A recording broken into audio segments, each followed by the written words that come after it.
Introducing Abrams-X and Stryker-X, next-generation armored vehicles. General Dynamics Land Systems displayed a pair of new vehicles at the AUSA 2022, Association of United States Army Defense Exhibition.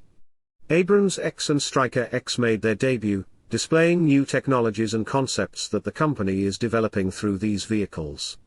The vehicles are a major departure from previous designs, with both Abrams-X and Stryker-X introducing hybrid electric power plant and unmanned aerial vehicle integration.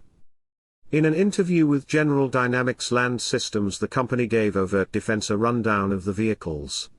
Company representative Tim Reese emphasized that the Abrams-X and Stryker-X are technology demonstrators. The X at the end is our way of saying these are not production vehicles. These are our vehicles to demonstrate new technologies that we think the Army might be interested in.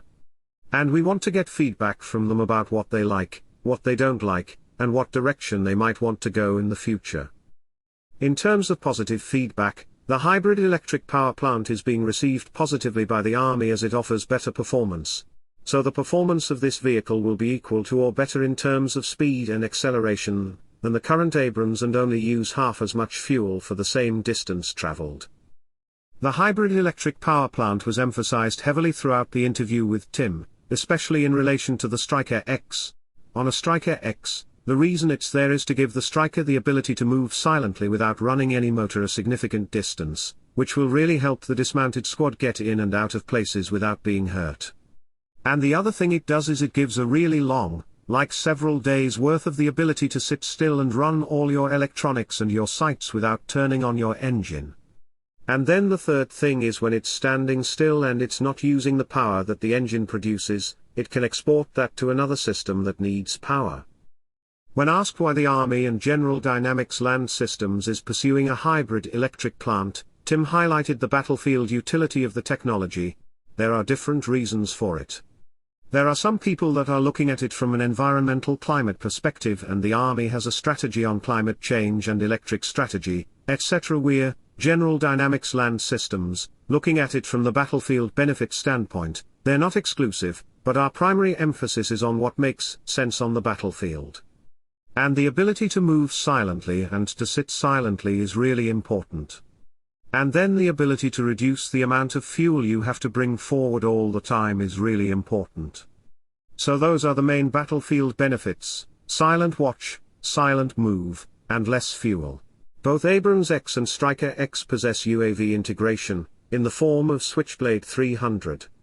This provides both loitering munition capability as well as enhanced intelligence, surveillance, and reconnaissance capability for the vehicles. We have Switchblade 300s on the Stryker-X, and on the Abrams-X. So the ability to launch and control a loitering munition, is a feature of both vehicles. And the nice thing about those vehicles, or those munitions, is they send back live video feed while they're en route to a target. So that adds to the situational awareness that the crew and the squad have even before it does its kamikaze run to the target.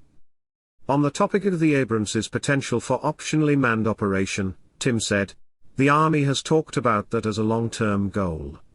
We're not there, yet. I don't know if the Army is really there yet either in terms of their willingness to accept it, but this represents an incremental move in that direction, namely by taking one crew member out and going to 3. Tim also touched on the TRX Breacher, a 10-ton unmanned ground vehicle. This robot will accompany mounted formations, Stryker-X and Abrams-X, and can carry a 5-ton payload. So we've designed the vehicle to be as flexible as we can. So any payload that you might want, we can provide the physical attachment points, the data ports for control purposes, and the electrical power to what that payload is." Thank you for watching. Please like, share, comment, and subscribe.